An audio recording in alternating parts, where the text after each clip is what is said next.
Hello बच्चों। तो इस वीडियो में हम लोग सिनॉप्सिस लेंगे काइनेटिक थ्योरी ऑफ गैसेस का, जो कि आपका एमएचटी सीटी के लिए पूरे चैप्टर का एक समरी होगा, जिसमें जो भी इंपॉर्टेंट फॉर्मूले कॉन्सेप्ट्स है वो मैं आपको बताऊंगा। और उसके बाद फिर जैसे हम करते आ रहे हैं, हम लोग एमएचटी सीटी के लिए एमसीक्यू सॉल्व करेंगे अगले वीडियो से। ठीक है, तो आपका जो चैप्टर है काइनेटिक थ्योरी ऑफ गैसेस, उसका सिनॉप्सिस चालू करते हैं। देखो, काइनेटिक थ्योरी ऑफ गैसेस में बेसिकली हम गैसेस के मोशन से रिलेटेड स्टडी करते हैं, राइट। उसी को हम काइनेटिक थ्योरी बोलते हैं। तो यहाँ पे अगर आप देखोगे तो सबसे पहले अगर हम शुरुआत करेंगे स्टडी करने का, तो यहाँ पे 3 लॉज है गैस से रिलेटेड। वो लॉज मैं आपको एक्सप्लेन कर देता हूँ, जिसमें सबसे पहले हम बात करेंगे बॉयस लॉ की। बॉयस लॉ क्या कहता है, देखो कि आपका वॉल्यूम जो है it is inversely proportional to pressure, या फिर pressure is inversely proportional to volume, आप कुछ भी बोल सकते हो, at constant temperature. At constant temperature, अगर टेम्परेचर कांस्टेंट है गैस का टेम्परेचर अगर आप कांस्टेंट रखते हो तो आपका प्रेशर और वॉल्यूम जो है वो इनवर्सली प्रोपोर्शनल होगा। V inversely proportional to P या फिर P inversely proportional to V, दोनों आप बोल सकते हो। इसका मतलब आपका P is equal to some constant into V upon V आ जाएगा, और PV is equal to K which is constant. तो प्रोडक्ट जो होगा P और V का वो कांस्टेंट रहेगा, और you can simply write P1 V1 is equal to P2 V2 is equal to P3 V3। मतलब प्रेशर वॉल्यूम का जो प्रोडक्ट होगा ये कांस्टेंट होगा, समझ गए। अगर मैं इसका ग्राफ प्लॉट करूं, इस केस में कांस्टेंट टेम्परेचर पे P और V का ग्राफ अगर हम प्लॉट करें इनवर्सली प्रोपोर्शनल, तो ग्राफ आपका नीचे जाएगा, समझ गए। ये हो गया आपका बॉयल्स लॉ। चलो, उसके बाद अगर हम चार्ल्स लॉ की बात करें, एक और लॉ है आपका चार्ल्स लॉ, जो गैस ओबे करता है, चार्ल्स लॉ। ये क्या है बताओ। इस केस में आपका वॉल्यूम जो है it is directly proportional to temperature होता है at constant pressure. At constant pressure, ठीक है। तो अगर इसका ग्राफ प्लॉट करोगे तुम, अच्छा रुको पहले, तो यहाँ पे V is equal to some constant into T आ जाएगा। इसका मतलब V अपॉन टी जो होगा ये कांस्टेंट होगा इस केस में, एंड इसका मतलब V1 upon T1 will be equal to V2 upon T2 इस केस में आ जाएगा। ग्राफ प्लॉट किया जाएगा, तो क्योंकि डायरेक्टली प्रोपोर्शनल है तो वॉल्यूम और टेम्परेचर का graph would be a straight line, और स्ट्रेट लाइन आपका ओरिजिन को टच करेगा। ये आपका चार्ल्स लॉ हो गया। उसी तरीके से अगर मैं सपोज करो गे-लुसैक्स लॉ की बात करूं, गे-लुसैक्स लॉ, तो गे-लुसैक्स लॉ रिलेशन बताता है प्रेशर और टेम्परेचर के बीच में। Pressure is directly proportional to temperature. Pressure बढ़ाओगे टेम्परेचर बढ़ेगा, याद रखना। यहाँ पे देखो volume is directly proportional to temperature, मतलब टेम्परेचर बढ़ाओगे तो वॉल्यूम भी बढ़ जाएगा गैस का, और टेम्परेचर कम करोगे तो वॉल्यूम भी कम हो जाएगा, लेकिन प्रेशर कांस्टेंट होना चाहिए, कांस्टेंट P। यहाँ पे देखो अगर आप प्रेशर बढ़ाते हो तो वॉल्यूम कम हो जाता है, प्रेशर कम करते हो तो वॉल्यूम बढ़ जाता है। ये कब? जब आपका टेम्परेचर कांस्टेंट रहेगा। तो उसी तरीके से आपका जो गे-लुसैक्स लॉ क्या कहता है कि अगर आप प्रेशर बढ़ाओगे गैस का, तो इसका मतलब क्या हो जाएगा, उसका टेम्परेचर कम हो, टेम्परेचर भी बढ़ जाएगा। प्रेशर कम करोगे तो टेम्परेचर भी कम होगा, लेकिन गैस का वॉल्यूम नहीं चेंज होना चाहिए एट कांस्टेंट वॉल्यूम, तब ऐसा होगा। ठीक है, and P will be equal to some constant into T, और P upon T will be constant. इस तरीके से आपका P1 upon T1 will be equal to P2 upon T2 आ जाएगा। अगेन अगर P और T का ग्राफ यहाँ पे प्लॉट करते हो गे-लुसैक्स लॉ के लिए, डायरेक्टली प्रोपोर्शनल है। डायरेक्टली प्रोपोर्शनल का ग्राफ हमेशा स्ट्रेट लाइन होता है और ओरिजिन को या ओरिजिन से पास होता है आपका, समझ गए। ये हो गया आपका गे-लुसैक्स लॉ।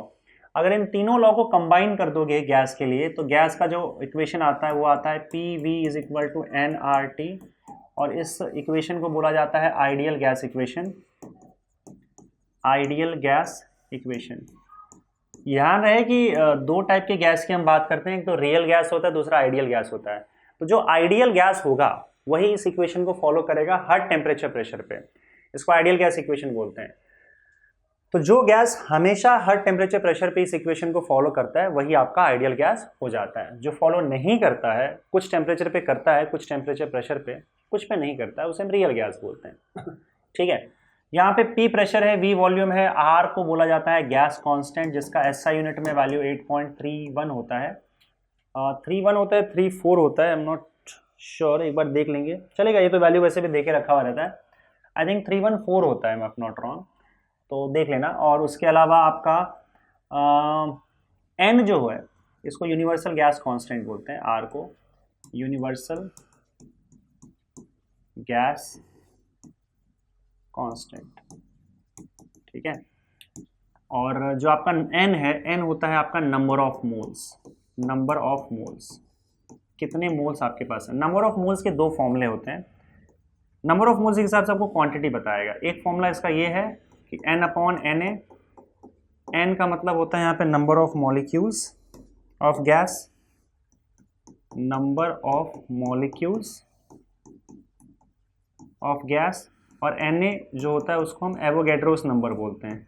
इसका वैल्यू फिक्स है एवोगैड्रोस नंबर, और एन ए का जो वैल्यू होगा that is fixed, N A is equal to 6.022 into 10⁻23, ठीक है।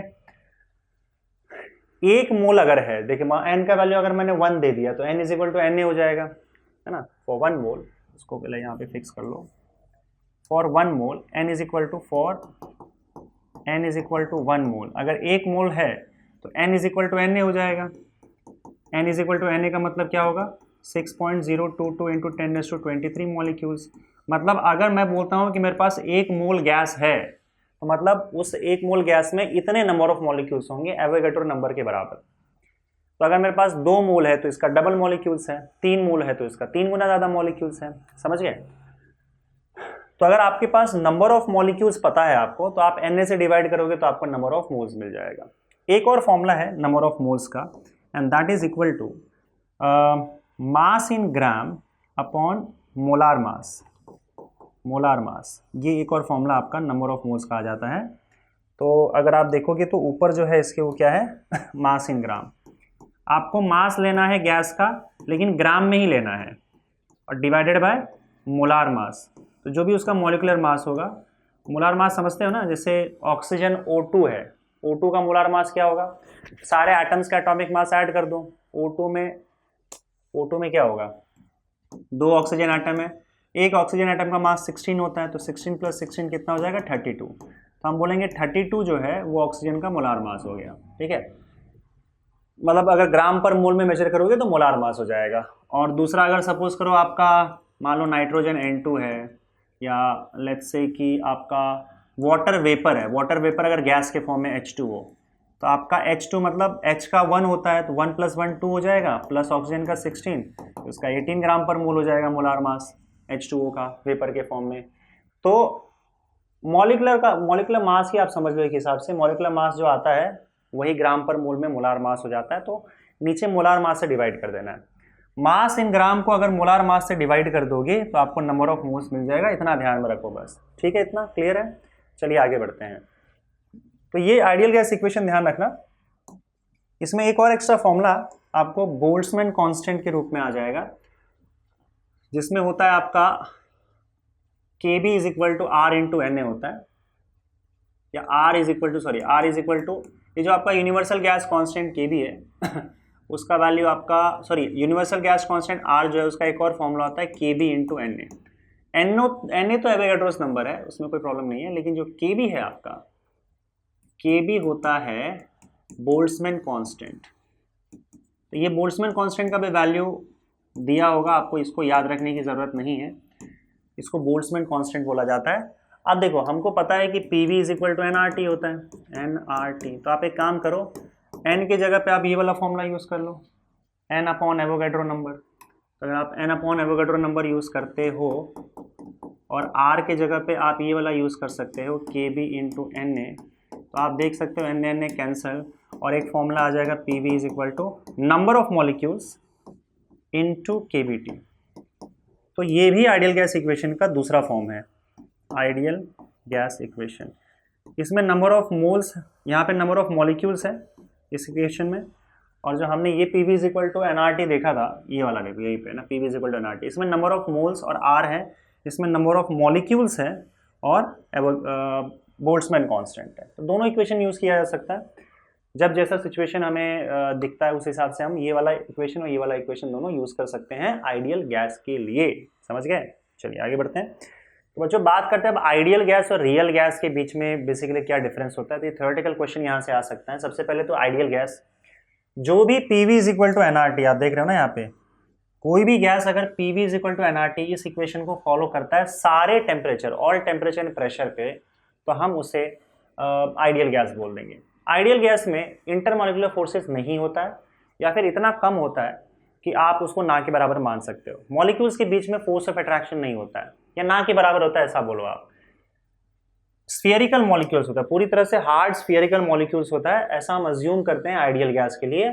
और देखो जब ये मॉलिक्यूल्स किसी कंटेनर में मूव करते हैं, मान लो कोई कंटेनर है उसमें मूव कर रहा है, तो ये आपस में टकराते हैं और कोलाइड करते हैं, और कंटेनर के साथ भी कोलाइड करते हैं। तो जब वो कंटेनर के साथ कोलाइड करते हैं तो ऑब्वियस सी बात है कि कंटेनर पे प्रेशर एक्सर्ट करते हैं। तो हम बोलते हैं कि गैस प्रेशर एक्सर्ट कर रहा है कंटेनर पे। प्रेशर एक्सर्ट करने का मतलब ये है कि वो क्या कर रहा है, कोलाइड कर रहा है, धक्का मार रहा है कंटेनर को। तो ये जो भी कोलिजन हो रहा है आपस में हो रहा है या फिर कंटेनर के साथ हो रहा है, ये सारे के सारे कोलिजन जो है वो इलास्टिक होंगे। इलास्टिक कोलिजन का मतलब ये है कि पूरे सिस्टम का काइनेटिक एनर्जी और मोमेंटम दोनों कांस्टेंट होगा, चेंज नहीं होगा। आपस में टकरा के ये आपस में एक दूसरे का काइनेटिक एनर्जी और मोमेंटम बदल सकते हैं, पर आप देखोगे तो पूरे सिस्टम का कोई भी काइनेटिक एनर्जी का लॉस नहीं होता, पूरे सिस्टम से कोई एनर्जी बाहर नहीं आता, और पूरे सिस्टम का मोमेंटम भी फिक्स होता है। अगर इलास्टिक कोलिजन है तो ऐसा ही होता है, और ये इलास्टिक कोलिजन होता है अगर आइडियल गैस है तो। मॉलिक्यूल कंटेनर के सामने इतना छोटा होता है कि मॉलिक्यूल का अगर मैं वॉल्यूम देखूं तो कंटेनर के सामने ना के बराबर है। जैसे फॉर एग्जांपल अगर ये बड़ा सा कमरा है, उसमें अगर एक चींटी आ जाए तो चींटी जो है उसका साइज कमरे के सामने ना के बराबर है, तो आप बोल सकते हो कि कुछ है ही नहीं कमरे में। तो हम ऐसे मान के चल सकते हैं कि अगर मान लो गैस के मॉलिक्यूल्स हैं भी कंटेनर में, इतने छोटे हैं कि ना के बराबर है, उसने कोई वॉल्यूम ऑक्यूपाई ही नहीं किया है कंटेनर के अंदर। तो ये सारे आइडियल गैस के अजम्पशंस हैं, और volume of molecule is negligible compare to volume of container.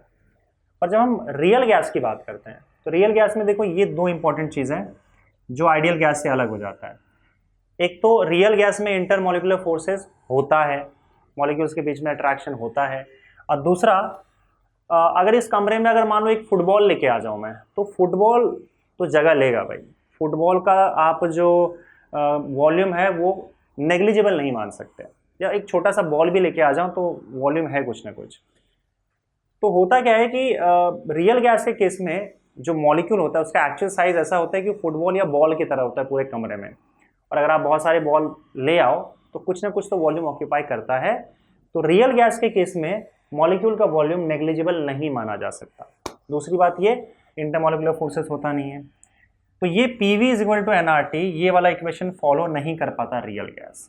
लेकिन अगर सपोज करो आप गैस को एकदम हाई टेम्परेचर पे हीट करो और उसका प्रेशर एकदम ही लो कर डालो, तो अगर एक हाई टेम्परेचर पर अगर आपने हीट किया तो मॉलिक्यूल्स बहुत फास्ट हो जाते हैं। बहुत फास्ट होने की वजह से आपस में वो अट्रैक्शन नहीं कर पाते हैं, आपस में इंटरेक्ट नहीं कर पाते हैं। न कर पाने की वजह से इंटरमॉलिक्यूलर फोर्सेस लगभग ना के बराबर हो जाता है। लेकिन ये तभी होगा रियल गैस में जब रियल गैस का टेम्परेचर एकदम हाई होगा। अच्छा, अगर आपने प्रेशर लो कर दिया, बहुत ही कम प्रेशर कर दिया, तो होता क्या है कि आपका कंटेनर का वॉल्यूम उस हिसाब से एक्चुअली अगर आप रखोगे लो प्रेशर करने के लिए आपको वॉल्यूम बहुत बड़ा करना पड़ेगा। तो अगर आपने वॉल्यूम बहुत बड़ा कर दिया, प्रेशर एकदम ही लो कर दिया है, तो जो मॉलिक्यूल्स इवन बॉल भी है वो इतने बड़े कमरे में खो जाएंगे कहीं। तब ऐसा होगा कि उसका जो वॉल्यूम है वो नेग्लिजिबल हो सकता है कंटेनर के सामने। पर ये पूरा अब मैच किसके साथ कर रहा है, आइडियल गैस के प्रॉपर्टीज के साथ मैच कर रहा है। पर ये कब हो रहा है बताओ, जब टेम्परेचर आपने एकदम हाई रखा है और प्रेशर एकदम लो रखा है, तो तब आपका रियल गैस जो है वो आइडियल गैस की तरह बिहेव करने लग जाता है सिर्फ हाई टेम्परेचर और लो प्रेशर पे, और तब वो इस इक्वेशन को फॉलो करता है। तो एक बेसिक डिफरेंस, आइडियल गैस हर टेम्परेचर प्रेशर पे PV is equal to NRT follow करेगा, लेकिन real gas PV is equal to NRT सिर्फ हाई टेम्परेचर और लो प्रेशर पे ही करेगा। समझ गए? ठीक है, आगे बढ़े। चलिए नेक्स्ट पार्ट पे चलते हैं हम लोग। आगे हम यहाँ पे बात करेंगे, अब यहाँ से देखो हम लोग आइडियल गैस की ही बात करेंगे, जो भी बातें होंगी आइडियल गैस की ही बात होंगी, और इसमें हम बात करेंगे सबसे पहले मीन फ्री पाथ की। मीन फ्री पाथ, अब ये मीन फ्री पाथ देखो क्या होता है। जैसे मान लो कोई कंटेनर है, इस कंटेनर में गैस के मॉलिक्यूल्स भाग रहे हैं यहाँ भाग रहा है, ये वहाँ भाग रहा है, मतलब मॉलिक्यूल्स रैंडम मोशन परफॉर्म करते हैं, ठीक है। रैंडम मोशन हर डायरेक्शन परफॉर्म करते हैं अलग अलग वेलोसिटीज़ के साथ। किसी की वेलोसिटी कम है, किसी की वेलोसिटी ज़्यादा है, डिफरेंट वेलोसिटीज़ के साथ ये रैंडम मोशन परफॉर्म करता है, डिफरेंट वेलोसिटीज़, ठीक है। अब इसमें होता क्या है कि जैसे मान लो ये मॉलिक्यूल है, ये भाग रहा है, उसके बाद ये इस मॉलिक्यूल से टकराएगा, तो टकराने के बाद क्या होता है, वो डायरेक्शन बदल देता है अपना, बाकी हटा देता हूँ। एक मॉलिक्यूल को पकड़ते हैं, टकराने के बाद क्या होता है, अपना डायरेक्शन बदल देता है, फिर यहाँ भागेगा, फिर कहीं दूसरा मॉलिक्यूल दिखेगा तो फिर डायरेक्शन बदल देगा, टकराने के बाद डायरेक्शन चेंज हो जाता है ना, ऐसे ऐसे करके वो घूमते रहता है।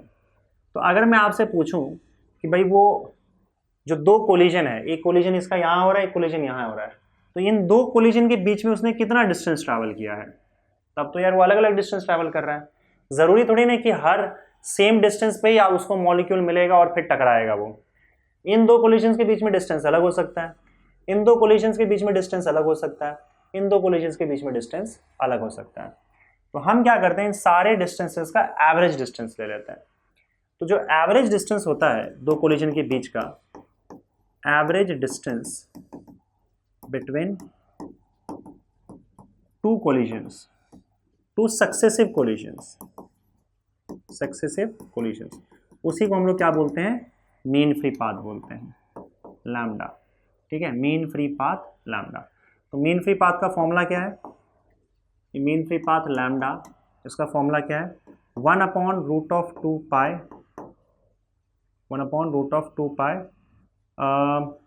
d² n/v, ये फॉर्मूला ध्यान रखना। 1/√2 पाई तो आपका कॉन्स्टेंट d जो होता है वो डायमीटर ऑफ मॉलिक्यूल होता है, डायमीटर ऑफ मॉलिक्यूल का डायमीटर है, और n/v जो है उसको मैं रो लिख सकता हूँ, रो इज इक्वल टू n/v, जिसको कहा जाता है number density, number of molecules per unit volume, इसको कहा जाता है नंबर डेंसिटी। तो नंबर डेंसिटी जितना ज़्यादा रहा मीन फ्री पाथ कम होगा, डायमीटर जितना ज़्यादा रहा मीन फ्री पाथ भी उतना ही कम हो जाएगा। दोनों के इसके स्क्वायर के इनवर्सली प्रोपोर्शनल है लैम्डा, और n/v के भी इनवर्सली प्रोपोर्शनल है लैम्डा। तो ये दो चीज़ों पर डिपेंड करता है कि आपका मीन फ्री पाथ कितना बड़ा या फिर कितना छोटा होगा। समझ गए? चलो ये बात हो गई आपके मीन फ्री पाथ की।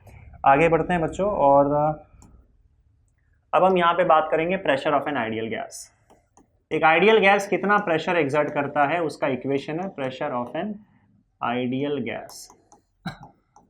कंटेनर पे आइडियल गैस कितना प्रेशर एग्जर्ट करता है, तो उसका फॉर्मूला है सीधा सीधा P is equal to 1/3 rho c² RMS या v² RMS। आप ये वाला फॉर्मूला याद रखो।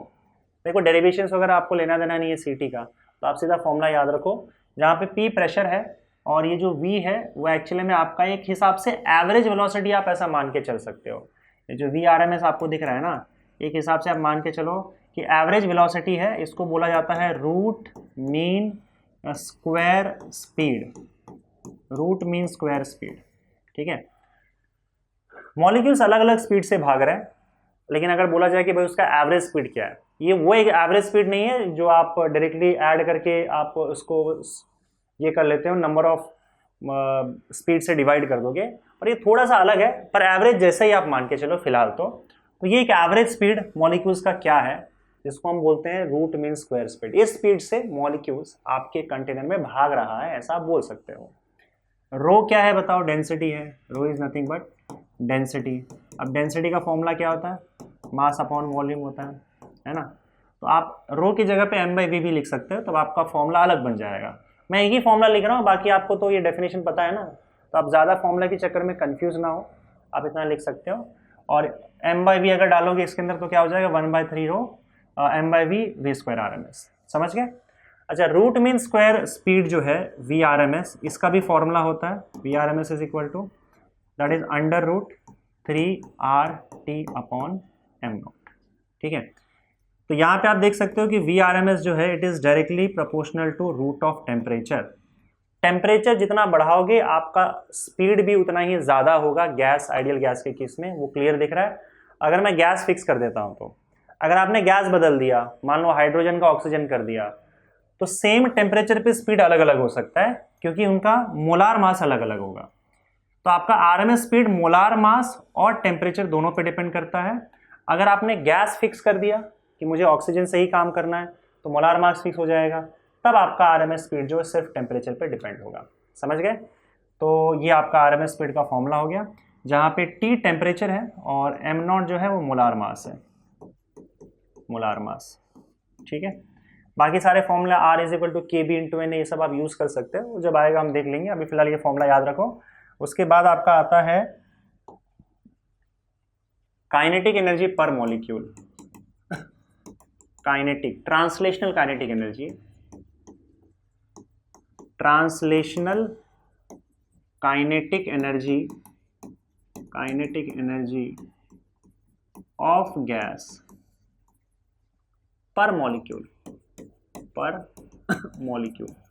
देखो एक मॉलिक्यूल का, और ये भी एवरेज होगा, ऑब्वियसली बात है, average translational kinetic energy. Translation आप समझते हो ना, फॉर्मूला क्या, हाफ एम वी स्क्वायर होता है। ट्रांसलेशनल काइनेटिक एनर्जी का formula half M V square होता है। पर जब डिराइव करके हमने देखा तो एक मॉलिक्यूल का ट्रांसलेशनल काइनेटिक एनर्जी हमें मिला 3/2 kBt, 3/2 kBt। इसका मतलब आपका translational kinetic energy is directly proportional to temperature. तो जितना ज़्यादा टेम्परेचर होगा उतना ही ज़्यादा काइनेटिक एनर्जी होगा मॉलिक्यूल्स के पास।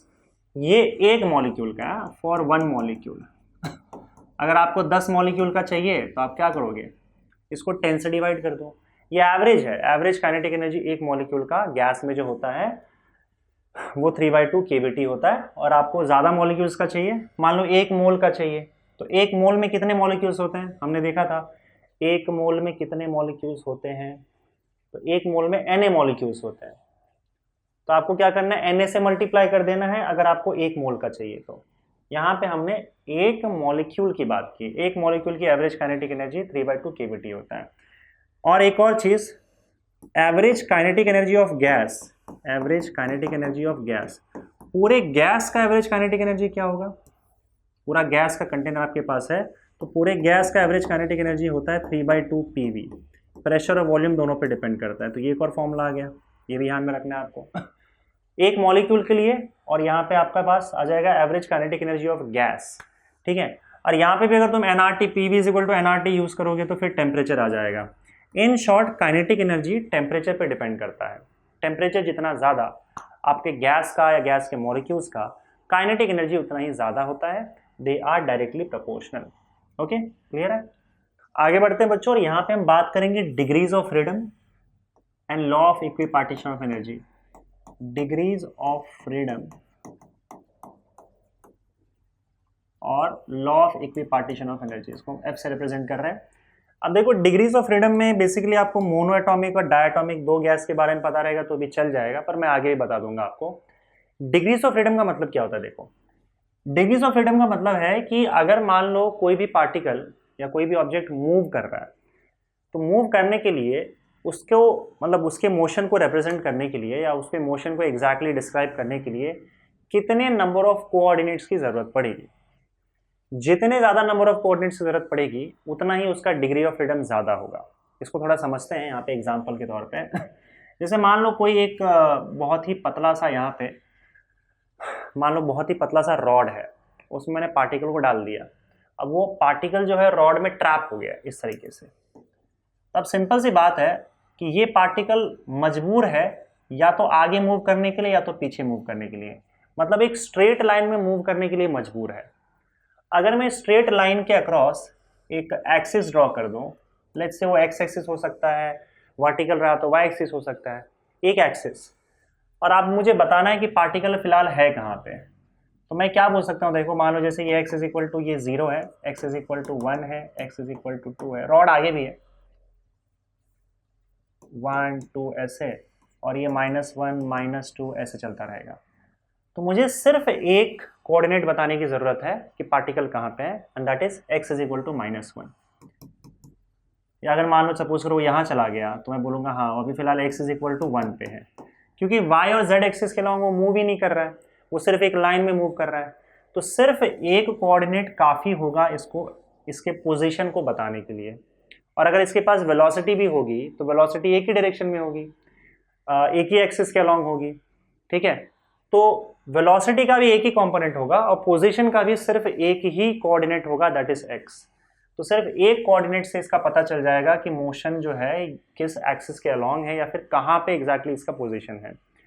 क्योंकि यहाँ पे इस मोशन को डिस्क्राइब करने के लिए एक ही कोऑर्डिनेट की जरूरत पड़ती है, तो हम यहाँ पे बोलेंगे इसके पास जो डिग्री ऑफ फ्रीडम है, डिग्री ऑफ फ्रीडम वो 1 है, एफ का वैल्यू 1 है।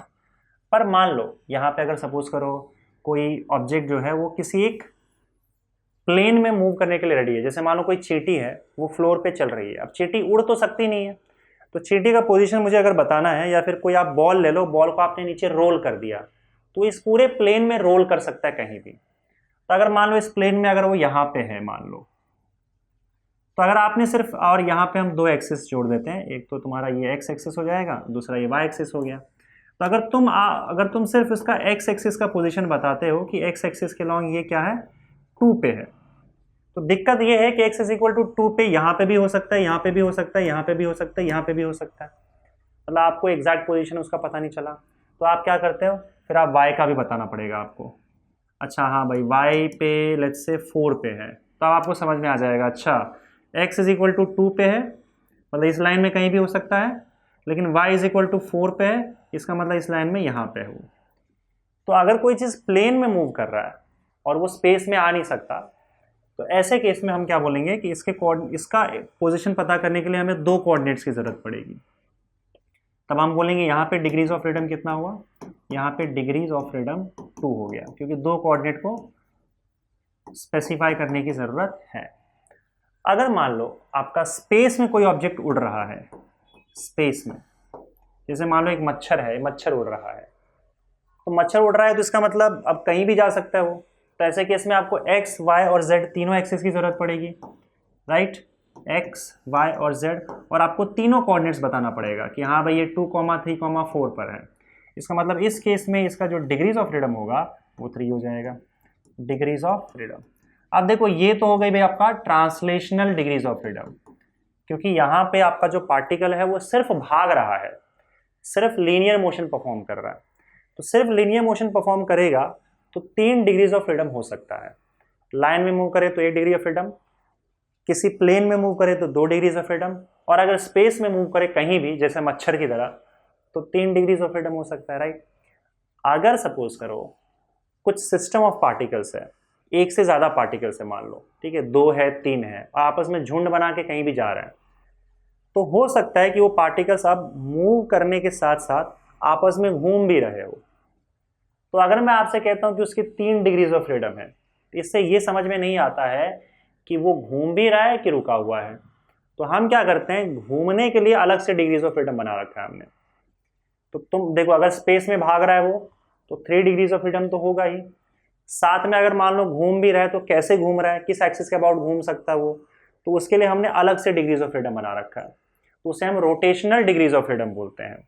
ये सारा का सारा ट्रांसलेशनल डिग्रीज ऑफ फ्रीडम है, समझ गए कि नहीं। तो इस तरीके से आपका पार्टिकल किस तरह से परफॉर्म कर रहा है मोशन, अगर एक से ज़्यादा पार्टिकल है आपके पास तो इसके अलावा भी रोटेशनल डिग्रीज ऑफ फ्रीडम भी हो सकते हैं। अगर पार्टिकल वाइब्रेट कर रहा है तो उसका अलग से डिग्रीज ऑफ फ्रीडम हमने डिफाइन कर रखा है।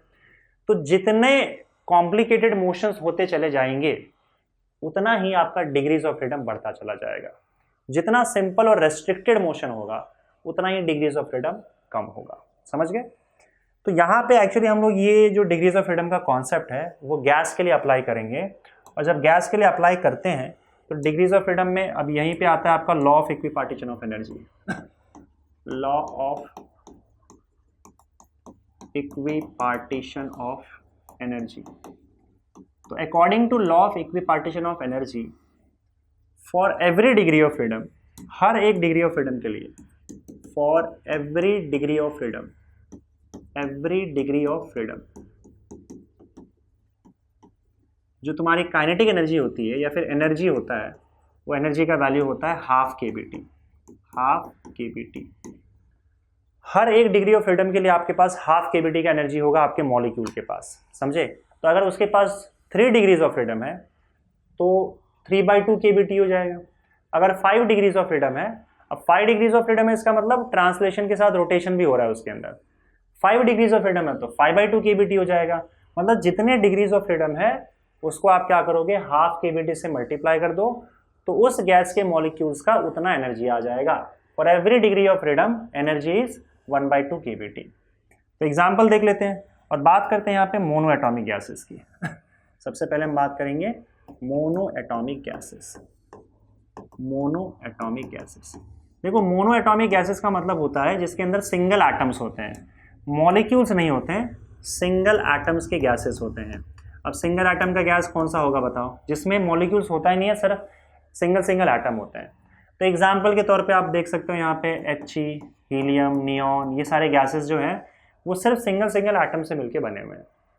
अगर आप इसका डिग्रीज ऑफ फ्रीडम देखना चाहते हो तो क्या होगा बताओ, डिग्रीज ऑफ फ्रीडम।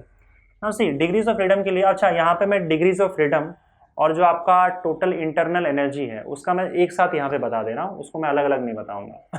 तो देखो बात सिंपल है, सिंगल एटम है तो सिंगल एटम सिर्फ ट्रांसलेशन मोशन परफॉर्म कर सकता है, तो इसके पास 3 ट्रांसलेशनल डिग्रीज ऑफ फ्रीडम होगा। अगर सिंगल एटम है तो सिंगल एटम क्या करेगा, एक पार्टिकल है, वो पार्टिकल सिर्फ भाग सकता है। मैंने आपको बताया था कि एक सिंगल पार्टिकल सिर्फ लीनियर मोशन परफॉर्म कर सकता है जिसमें रेक्टिलिनियर और कर्विलिनियर होगा। तो हमने उसको यहाँ पे फिलहाल वैसे ट्रांसलेशन नाम दिया हुआ है, यहाँ पे सिर्फ हम ट्रांसलेशन और रोटेशन 2 चीज़ों की बात कर रहे हैं। सिंगल पार्टिकल कभी रोटेट नहीं कर सकता, मैंने आपको रोटेशन डायनेमिक्स में बताया था। तो translational degrees of freedom, translational 3 translational degrees of freedom होगा। तो बताओ इसका टोटल एनर्जी क्या हो जाएगा। So energy per molecule, energy per molecule क्या होगा इसका, एनर्जी पर मॉलिक्यूल, मैं एनर्जी को U से रिप्रेजेंट कर रहा हूं। एनर्जी पर मॉलिक्यूल मतलब हर एक मॉलिक्यूल का एनर्जी क्या होगा, 1 डिग्री ऑफ फ्रीडम के लिए half KBT, 3 degrees of freedom के लिए 3/2 केबीटी हो जाएगा। समझे, ये हो गया आपका मोनो एटॉमिक गैस। अब यहां पे हम बात करेंगे diatomic gas. Diatomic gas 2 type का होता है, डायटोमिक गैस, ठीक है। डायटोमिक गैस 2 टाइप का होता है। एक तो डायटोमिक गैस का मतलब क्या, जिसमें 2 मॉलिक्यूल्स हो, जैसे मान लो आपका 2 मॉलिक्यूल, नहीं सॉरी 2 मॉलिक्यूल बोल रहा हूं मैं, जिस गैस के मॉलिक्यूल्स में 2 एटम्स हो, या जो मॉलिक्यूल गैस के मॉलिक्यूल्स 2 एटम से मिलके बने हो। फॉर एग्जांपल जैसे कार्बन मोनोऑक्साइड या फिर H2, N2, 2 मॉलिक्यूल से मिलके बने, वो दोनों मॉलिक्यूल अलग अलग भी हो सकते हैं और सेम भी हो सकते हैं। तो यहाँ पे फिलहाल हम बात करेंगे सबसे पहले रिजिड डायटोमिक की। रिजिड N2, H2 ये सब जो है ना वो रिजिड होते हैं, CO I think non rigid होता है। तो अगर आपको नहीं दिया हुआ है कि रिजिड है कि नॉन रिजिड है तो आप रिजिड मान के चलोगे, रिजिड डायटोमिक। अब रिजिड डायटोमिक क्या होता है, इसमें सिर्फ रोटेशन होता है, और यहाँ पे रखना डायटोमिक के मतलब 2 मॉलिक्यूल्स होंगे, 2 एटम्स होंगे, राइट, 2 एटम्स के मॉलिक्यूल्स होंगे, 2 एटम्स होंगे इन 1 मॉलिक्यूल,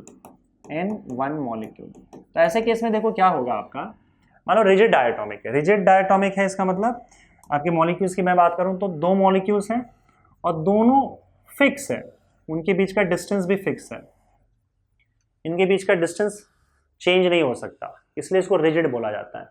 अब ये जो रिजिड डायटोमिक मॉलिक्यूल्स हैं ये क्या कर सकते हैं, 3 ट्रांसलेशनल डिग्रीज ऑफ फ्रीडम तो परफॉर्म कर ही सकते हैं, 3 ट्रांसलेशनल, ठीक है। लेकिन प्लस यहाँ पे कैसा होता है ना कि रोटेशन भी होगा। अब 2 मॉलिक्यूल्स आ गए तो रोटेशन कैसा होगा बताओ, ये ऐसे है तो ये ऐसे घूम सकते हैं। अब ऐसे घूम रहे हैं इसका मतलब क्या, इस एक्सिस के अबाउट घूम रहे हैं, इस एक्सिस के अबाउट रोटेट कर रहे हैं। समझ गए। अच्छा, उसके अलावा वो क्या हो सकता है कि ये जो 2 मॉलिक्यूल्स हो ऐसे भी घूम सकते हैं। अगर ऐसे घूम रहे हैं तो इसका मतलब इस एक्सिस के अबाउट, जो एक्सिस बाहर निकल रहा है इस एक्सिस के अबाउट वो घूम सकते हैं ऐसे। एक एक्सिस और बच जाता है जो कि इससे ही पास होता है, मतलब अगर मैं चाहूँ तो ये मॉलिक्यूल्स अगर ऐसे हैं तो तुम बोलोगे सर ऐसे भी तो घूम सकते हैं, ऐसे ऐसे, मतलब इस एक्सिस के अबाउट भी तो घूम सकते हैं। लेकिन इस एक्सिस के अबाउट रोटेशन हम नहीं लेंगे, क्योंकि देखो आपका जो ये बहुत बड़ा बॉडी नहीं है, ये सिर्फ एक एटम की बात कर रहे हो तुम, which is very small, very very small. तो अगर बहुत छोटा है और अगर एक्सिस पे ही एटम्स आ गए तो याद रखना रोटेशनल डायनेमिक्स में हमने बात की थी कि जो पार्टिकल्स एक्सिस पे ही होते हैं, देखो ऐसे होते हैं मॉलिक्यूल्स, तो जो एक्सिस पे होते हैं वो मॉलिक्यूल्स कभी रोटेट नहीं करते हैं, रेस्ट पे होते हैं, ठीक है। तो यहाँ पे देखो क्योंकि इस एक्सिस के अबाउट देखो कि दोनों के दोनों मॉलिक एटम्स जो है वो एक्सिस पे ही आ गए, तो एक्सिस पे आ गए इसका मतलब उसका रोटेशन नहीं होगा, वो रुके हुए होंगे। जो पार्टिकल एक्सिस पे आ गया उसका रोटेशन नहीं होगा, वो वहीं पे ऐसे ही पड़ा रहता है। ठीक है, तो आप देख सकते हो कि सिर्फ दो ही रोटेशन पॉसिबल है इसका, और एक तो वर्टिकल एक्सिस के अबाउट ऐसे घूम सकते हैं, और दूसरा परपेंडिकुलर एक्सिस के अबाउट जिसमें वो ऐसे घूम सकते हैं। ठीक है, ये जो एक्सिस आ रहा है जिसमें वो ऐसे घूमना चाहते हैं, पर क्योंकि वो एक्सिस पे ही आ जा रहा है तो ये रोटेशन कंसिडर नहीं करेंगे, तो 2 रोटेशनल डिग्रीज ऑफ फ्रीडम भी आ जाएगा। ठीक है, टोटल मिला के यहाँ पे 5 डिग्रीज ऑफ फ्रीडम होगा, और इसलिए इसका जो एनर्जी होगा, एनर्जी पर मॉलिक्यूल, इसके पास जो होगा total energy per molecule U, that will be equal to 5/2 kBT, अगर ये रिजिड डायटोमिक है तो। अब इसी केस में अगर मान लो नॉन रिजिड डायटोमिक होगा तब क्या होगा, आगे देखते हैं। Non rigid diatomic, non rigid diatomic, non rigid diatomic में देखो क्या होता है, जैसे अगर सपोज करो ये आपका मॉलिक्यूल्स मैंने बनाया, तो इसमें एक तो आपका ये जो आपका रोटेशन है वो तो फिक्स होगा ही, जैसे डिग्रीज ऑफ फ्रीडम की मैं बात करूं तो 3 ट्रांसलेशन तो होगा ही, और साथ साथ 2 रोटेशन तो होगा ही। इसमें एक और चीज़ होती है, इनके बीच का डिस्टेंस फिक्स नहीं होता है, तो डिस्टेंस फिक्स नहीं होता है तो इसका मतलब वो डिस्टेंस बदल भी सकता है और ये वाइब्रेट भी करते हैं। अगर मैं इसके मॉलिक्यूल की बात करूँ तो ये रिजिड है, फिक्स है, तो ये क्या होगा, भागेंगे 3 degrees of translation, degrees of freedom, हर जगह भाग सकते हैं और साथ साथ घूम भी सकते हैं। मतलब इसका मोशन अगर आप इमेजिन करो तो ये ऐसे ऐसे घूम भी रहे हैं, उसके बाद भाग भी रहे हैं। समझ में आ रहा है कि नहीं आ रहा, रोटेशन भी हो रहा है, ट्रांसलेशन भी हो रहा है। यहाँ पे इस केस में क्या हो रहा है, जब आप यहाँ पे आते हो तो रोटेशन और ट्रांसलेशन तो होगा ही, साथ ही साथ वाइब्रेशन भी होता है, क्योंकि ये इनके बीच का डिस्टेंस फिक्स नहीं है, रिजिड नहीं है ये, तो ये घूमेंगे भी भागेंगे भी, इतना तो होगा, और साथ साथ वाइब्रेट भी करेंगे, ऐसे वाइब्रेट भी करेंगे, घूमेंगे भी, और उसके बाद भागेंगे भी। समझ रहे हो कि नहीं, ऐसा कॉम्प्लिकेटेड मोशन हो जाता है। तो क्योंकि यहाँ पे वाइब्रेशन भी होता है तो प्लस आपके पास क्या होगा, वाइब्रेशन भी होगा, वाइब्रेशन भी होगा। लेकिन वाइब्रेशन जब होता है तो याद रखना कि अगर मान लो जितने वाइब्रेशन मोड है इसके, ठीक है, उस हिसाब से यहाँ पे आ जाते हैं। मान लेते हैं एक वाइब्रेशन मोड है, तो F जो माना जाता है वो ट्रांसलेशन के लिए 3 ट्रांसलेशन है तो 3 माना जाएगा, 2 रोटेशन है तो 2 माना जाएगा, लेकिन अगर एक वाइब्रेशन है तो यहाँ पे 2 माना जाएगा। एक वाइब्रेशन के लिए डिग्रीज ऑफ फ्रीडम 2 होता है, ये ध्यान रखना। या फिर आप ऐसा बोल सकते हो कि एक वाइब्रेशन के लिए 2 हाफ kBT होता है। आप ऐसे मान के चलो कि एक ट्रांसलेशन के लिए 3/2 kBT होगा, 2 रोटेशन है तो 2/2 kBT होगा, 2 हाफ kBT, ऐसे लिख के चलते हैं। ट्रांसलेशन 3 हाफ kBT हो जाएगा, एक के लिए kBT होता है ना, तो इसके लिए 3 हाफ kBT हो जाएगा, इसके लिए 2 हाफ kBT हो जाएगा रोटेशन के लिए। अब प्लस वाइब्रेशन के लिए क्या होगा बताओ, वाइब्रेशन के लिए आपके पास अगर एक मोड ऑफ वाइब्रेशन है, 1 मोड ऑफ वाइब्रेशन है, for 1 mode of vibration there will be 2 half kBT। और इसका रीजन है, देखो जब वाइब्रेशन की हम बात करते हैं तो वाइब्रेशन में 2 टाइप का एनर्जी होता है। वाइब्रेशन के अंदर ट्रांसलेशनल काइनेटिक एनर्जी भी होता है और पोटेंशियल एनर्जी भी होता है। तो एक हाफ kBT काइनेटिक एनर्जी में चला जाता है और एक हाफ kBT पोटेंशियल एनर्जी में चला जाता है वाइब्रेशन में। वाइब्रेशन में एक वाइब्रेशन में 2 एनर्जी होती है, काइनेटिक प्लस पोटेंशियल। इसलिए अगर एक वाइब्रेशनल मोड है तो 2 हाफ kBT होगा, एक वाइब्रेशनल डिग्री ऑफ फ्रीडम है तो 2 हाफ kBT होगा। यहाँ पे आपको ध्यान देना होगा और बचना होगा कि अगर एक वाइब्रेशनल मोड है तो 2 हाफ kBT होगा, इस बात का ध्यान रखना, समझे। तो अगर आप टोटल ऐड करोगे तो क्या हो जाएगा बताओ, F नहीं, यहाँ पे एनर्जी की बात कर रहे हैं हम लोग। तो डिग्रीज ऑफ फ्रीडम अगर कोई पूछे तो आप क्या बोलोगे बताओ, डिग्रीज ऑफ फ्रीडम तो 3, 2, 5, 1, 6 ही हुआ, F का वैल्यू तो यहाँ पे 6 ही आया। लेकिन 6/2 kBT नहीं आएगा बल्कि 7/2 kBT आएगा, देख सकते हो आप, 3 + 2 5 + 2 7, 7/2 kBT। रीजन सिंपल है, रीजन क्या है बताओ, रीजन सिंपल है कि एक वाइब्रेशनल डिग्रीज ऑफ फ्रीडम जो है वो 2 हाफ kBT का काम करता है। हाफ kBT 2 बार आ जाएगा, इसलिए 7/2 kBT आ रहा है अगर वो नॉन रिजिड डायटोमिक है तो। उसी तरीके से आपका कैसा ना कि अलग अलग आप जा सकते हो, उसके हायर तो मैंने अभी तक देखा नहीं है कि भाई डायटोमिक के बाद ट्राइटोमिक, टेट्राटोमिक, पॉलीएटोमिक भी आता है, लेकिन इनकेस आ गया तो मैं वहाँ पे डिस्कस कर लूँगा। वैसे आपको ज़्यादा यहाँ पे एकदम अंदर घुसने की ज़रूरत नहीं है, आप मोनोएटॉमिक और डायटोमिक तक रहो, डायटोमिक से ज़्यादा नहीं देंगे, सीटी में तो बिल्कुल नहीं देंगे, इवन मैंने नीट वगैरह में भी नहीं देखा है अभी तक, नीट या जेडबलई में। अगर कहीं क्वेश्चन आया तो मैं डेफिनेटली एक्सप्लेन कर दूंगा, इसी तरीके से एक्सप्लेनेशन होगा, उसमें भी आपको देखना पड़ेगा किस एक्सिस के अबाउट कितना घूम रहा है। आपके टेक्स्ट बुक में ट्राइटोमिक एक्सप्लेन किया है, लेकिन बोर्ड्स के लिए ठीक है, आपको एंट्रेंस में या सीटी में ज़रूरत नहीं पड़ेगी। आप ध्यान से देखो, मैंने क्वेश्चन सारे चेक किए हुए हैं, अगर कभी कुछ आ गया तो हम देख लेंगे बाद में। चलिए आगे बढ़ते हैं। तो ये तो सारे डिग्रीज ऑफ फ्रीडम हो गए, और हमने सब का एनर्जी भी देख लिया। एक मॉलिक्यूल का एनर्जी जो होता है यहाँ पे 7/2 kBt होता है। अगर वो नॉन रिजिड डायटोमिक है तो डिग्रीज ऑफ फ्रीडम 6 होगा, लेकिन U 7/2 kBt, क्योंकि एक वाइब्रेशन जो है वो 2 का काम करता है। और यहाँ पे भी अगर आपका रिजिड डायटोमिक है तो 5/2 kBt, डिग्रीज ऑफ फ्रीडम 5 हो गया। मोनोटॉमिक गैस है तो 3/2 kBt, क्योंकि डिग्रीज ऑफ फ्रीडम 3 होगा। समझ गए? चलिए अब यहाँ पे हम बात करते हैं स्पेसिफिक हीट कैपेसिटी की। ठीक है, अगले पेज पे आते हैं। Specific heat capacity, Mayer's relation. पहले मैं आपको बता दूं कि स्पेसिफिक हीट कैपेसिटी होता क्या है। स्पेसिफिक हीट कैपेसिटी, और यहाँ पे गैसेस के स्पेसिफिक कैपेसिटी की बात हो रही है। तो देखो, स्पेसिफिक कैपेसिटी का मतलब होता है कि आपके गैस को या किसी भी सब्सटेंस को, अगर मैं सब्सटेंस के स्पेसिफिक कैपेसिटी की बात करूं तो उसको गर्म करने के लिए कितना हीट देना पड़ता है। अगर मान लो मैं सपोज करो 1 किलो पत्थर लेता हूँ और 1 किलो अगर मैं लोहा लेके आता हूँ, आयरन लेके आता हूँ, और मुझे दोनों को 5 डिग्री टेम्परेचर बढ़ाना है, 5 डिग्री सेल्सियस से दोनों का टेम्परेचर बढ़ाना है, तो क्या मुझे सेम अमाउंट ऑफ हीट देना पड़ेगा? नहीं, बिल्कुल नहीं। अगर आप लोहे को कम हीट दोगे तो उसका टेम्परेचर बढ़ जाएगा, पत्थर को बहुत हीट दोगे तब जाके उसका टेम्परेचर बढ़ेगा उतना। इसका मतलब पत्थर का स्पेसिफिक हीट कैपेसिटी ज़्यादा है, उसे गर्म करने के लिए ज़्यादा हीट देना पड़ता है, और इसका टेम्परेचर बढ़ाने के लिए कम हीट देना पड़ता है, इसलिए आयन का स्पेसिफिक हीट कैपेसिटी कम है। बड़ा सिंपल है, इतना ही है, समझे? अब इसका फॉर्मूला क्या है? तो देखो, यहाँ पे प्रिंसिपल स्पेसिफिक हीट कैपेसिटी अगर हम बात करें तो ये 2 टाइप का स्पेसिफिक कैपेसिटी होता है। यहाँ पे लिख देता हूँ मैं, principal specific heat capacity, principal specific sorry specific heat, principal I think PAL आता है, आई एम नॉट रॉन्ग, या प्रिंसिपल आता है यार, स्पेलिंग भी भूल गया मैं, रुको एक सेकंड भाई। प्रिंसिपल लिखा नहीं है क्या यहाँ पे? हाँ, इन लोगों ने दिया तो नहीं है वैसे। हाँ, ध्यान दे देना। PAL आ रहा है, प्रिंसिपल स्पेसिफिक कैपेसिटी। यार ये स्पेलिंग में हो सकता है, प्रिंसिपल मतलब मेन होता है, और प्रिंसिपल जो LE वाला होता है उसका मीनिंग अलग होता है। वो क्या बोलते हैं उसको, हमारे जो खुद के प्रिंसिपल्स होते हैं वैसा वाला प्रिंसिपल हो गया।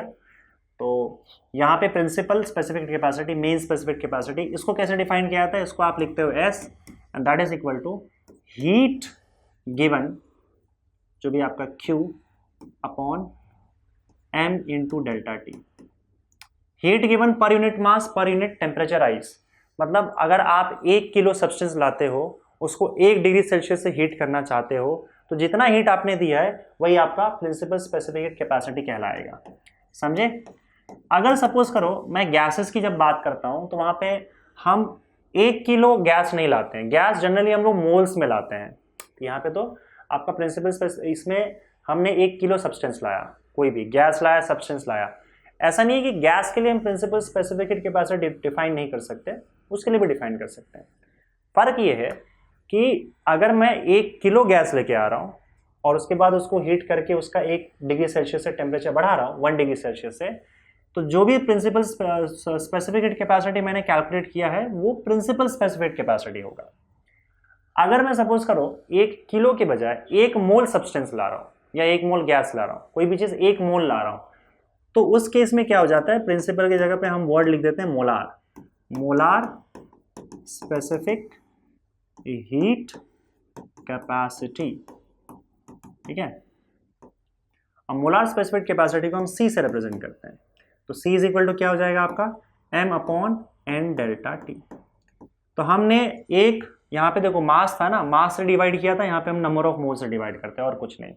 अच्छा, यहाँ पे ध्यान रखना कि इसको अगर सपोज करो डेरिवेटिव के फॉर्म में लिखा जाए तो 1/n dq/dt ऐसा लिखा जाता है। सेम चीज़ हो गया, डेरिवेटिव के फॉर्म में लिख दिया, हीट अपॉन टेम्परेचर, और यहाँ पे सॉरी m आ जाएगा, मास आ जाएगा। और यहाँ पे भी अगर उसको c को लिखना रहा तो c is equal to 1/n dq/dt ऐसा लिखा जाता है। ठीक है, s और c में रिलेशन होता है तो c is equal to molar mass multiplied by s हो जाता है, ये भी ध्यान रहे, c is equal to molar mass multiplied by s, ये कंफर्म है। हाँ, ये आपका प्रिंसिपल स्पेसिफिक कैपेसिटी और मोलार स्पेसिफिक कैपेसिटी के बीच में रिलेशन है। तो समझ गए ना, स्पेसिफिक कैपेसिटी चाहे प्रिंसिपल हो या मोलार हो, आपको बस ये बताता है कि कोई चीज़ अगर मुझे उसको गर्म करना है तो कितना हीट देना पड़ेगा। अगर ज़्यादा देना पड़ेगा, जल्दी गर्म नहीं हो रहा है, मतलब उसका स्पेसिफिक कैपेसिटी बहुत ज़्यादा है। मोलार और स्पेसिफिक में बस इतना ही फर्क है, अगर हम मास की बात करेंगे तो वो प्रिंसिपल स्पेसिफिक कहलाता है, और अगर हम लोग नंबर ऑफ मोल्स की बात करेंगे, एक मोल की बात कर रहे हैं, तब वो मोलार स्पेसिफिक कैपेसिटी होगा। देखो गैसेस के केस में प्रॉब्लम क्या होता है कि देखो जनरली जो दो बाकी सब्सटेंस है आपका, लिक्विड्स या सॉलिड्स हो गए, उसका वॉल्यूम फिक्स होता है। तो वॉल्यूम फिक्स होता है तो यहाँ पे हम क्या कैसा है ना कि एक ही प्रिंसिपल स्पेसिफिक हीट या एक ही मोलार स्पेसिफिक हीट डिफाइन करते हैं। गैसेस के केस में वॉल्यूम फिक्स नहीं होता, गैस का वॉल्यूम फिक्स ना होने की वजह से प्रॉब्लम होता है, और उसकी डिटेल में फिलहाल नहीं जा रहा हूँ, ज़रूरत नहीं पड़ेगी। इसकी वजह से हम क्या करते हैं, हम मजबूर हो जाते हैं दो स्पेसिफिक हीट डिफाइन करने के लिए, एक एट कांस्टेंट वॉल्यूम और एक eight constant pressure.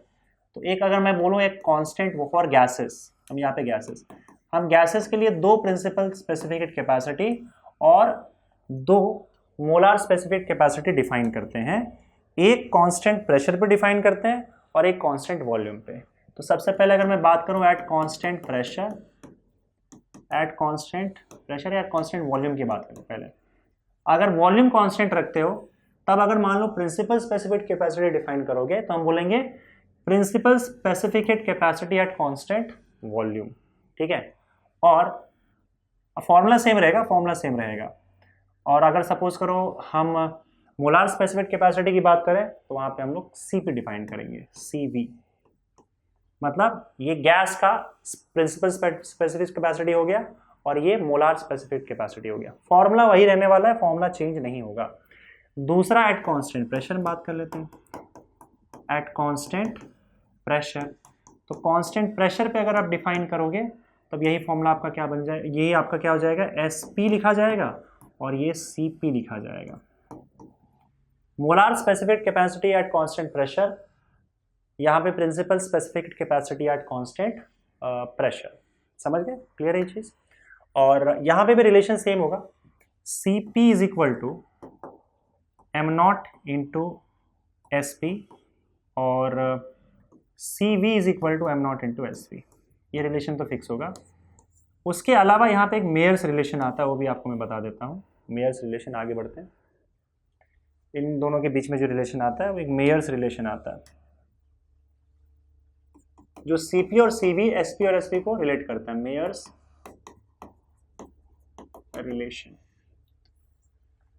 According to Mayer's relation, molar specific capacity की बात करूं तो CP minus CV is equal to R होता है, और प्रिंसिपल स्पेसिफिक कैपेसिटी की बात करूं तो SP minus SV is equal to R upon m0 हो जाएगा, क्योंकि यहाँ पे CP is equal to m0 into SP होता है ना, तो ये दो रिलेशंस होते हैं। ठीक है, पर इन दो रिलेशंस में ध्यान रखना कि आपका heat and work have same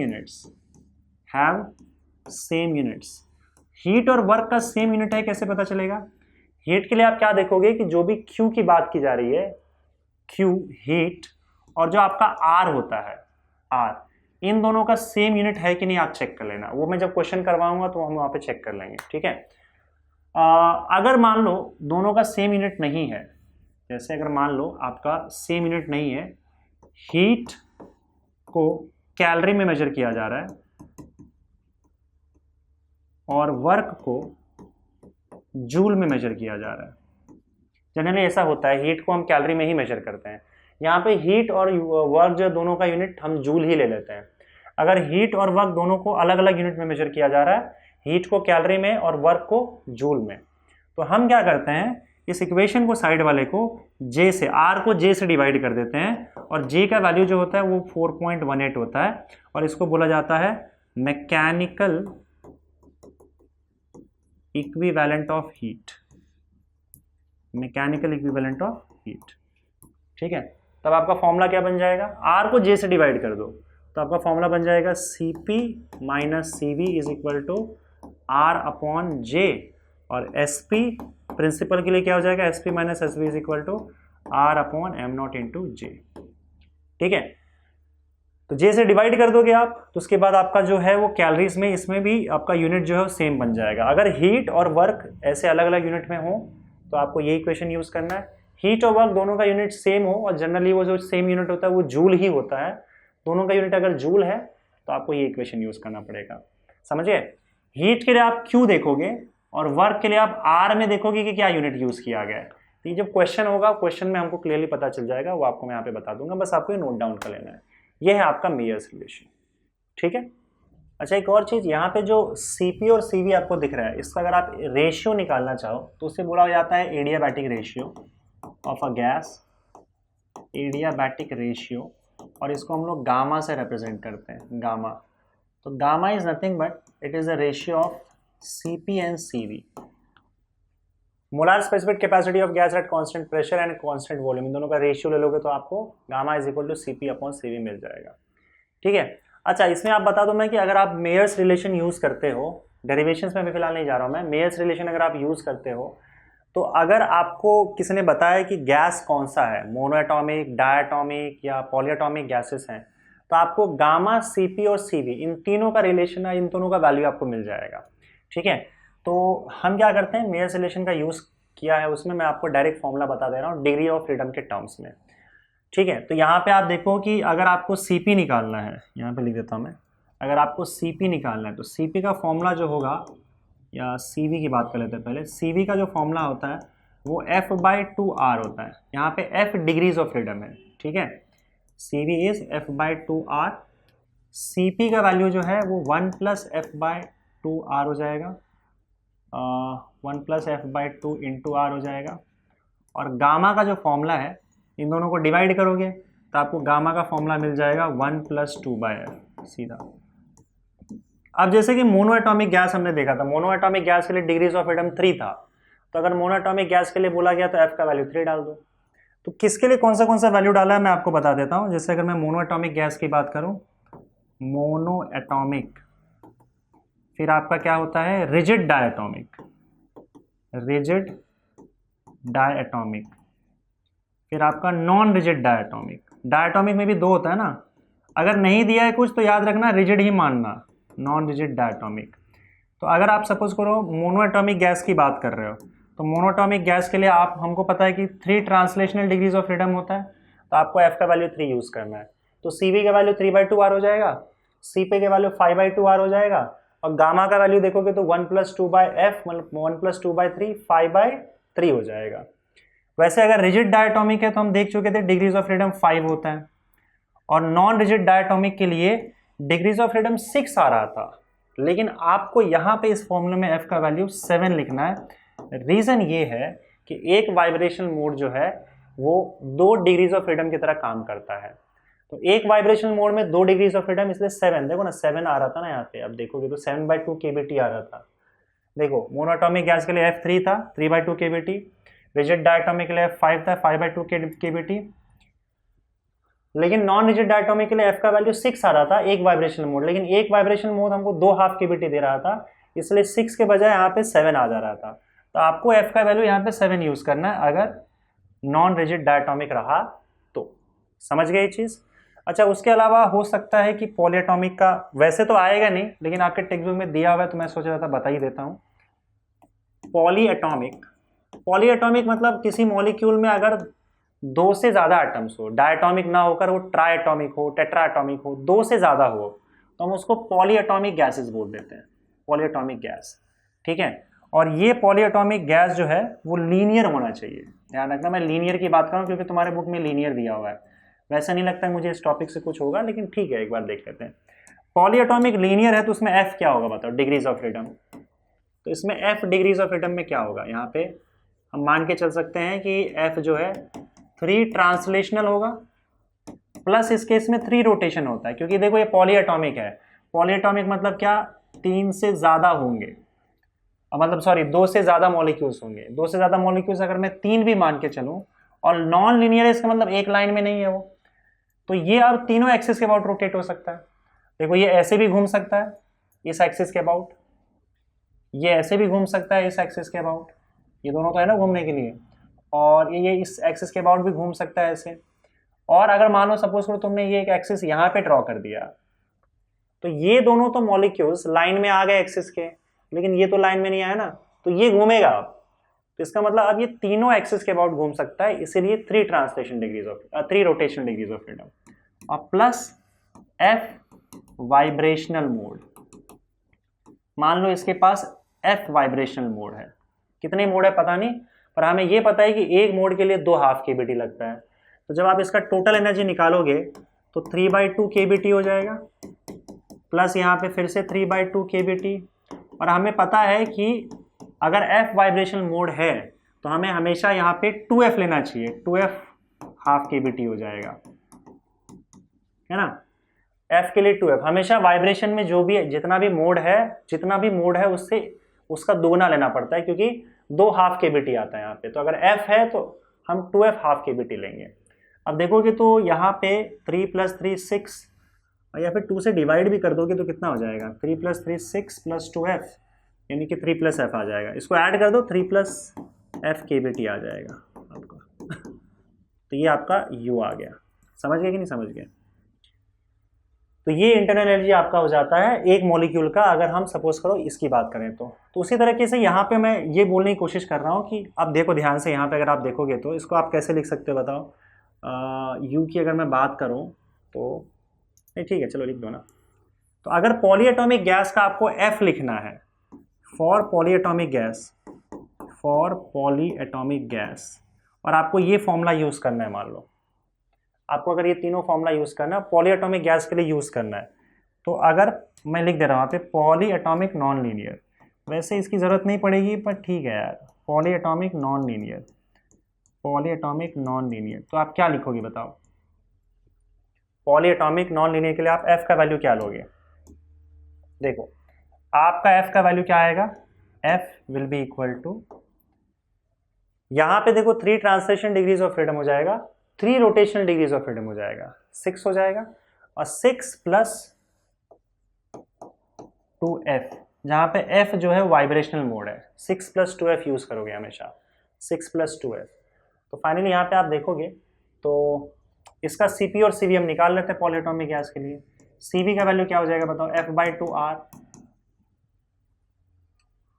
F/2R है ना, F की जगह पे क्या लिखना है, 6 + 2F, याद रखना F वाइब्रेशनल मोड है इसके लिए, तो 6 + 2F/2R, मतलब Cv का वैल्यू क्या हो जाएगा, 3 + Fr हो जाएगा, ठीक है। उसी तरह से अगर आप Cp निकालोगे तो क्या आ जाएगा, 1 + F/2R, तो 1 + F/2R अगर यूज़ करोगे, ऐसे ही करोगे तो ये 4 + F हो जाएगा। एक ऐड ही तो करना है ना, एक ऐड ही तो कर रहे हो आप, तो Cp का वैल्यू हो जाएगा। अच्छा गामा का, तो गामा तो आप फॉर्मूले पे जाने की जरूरत नहीं, इन दोनों को डिवाइड कर दो, Cp/Cv, तो 4 + F/3 + F हो जाएगा। तो ये इक्वेशन आपके टेक्स्ट बुक में डिराइव किया था, इसलिए मैंने लिख दिया, मैंने थोड़ा अलग तरीके से बताया एंट्रेंस के पॉइंट ऑफ व्यू से। आपको बस ये याद रखना है, इससे सब कुछ आ जाएगा, मोनो डाई ट्राई जो भी रहेगा।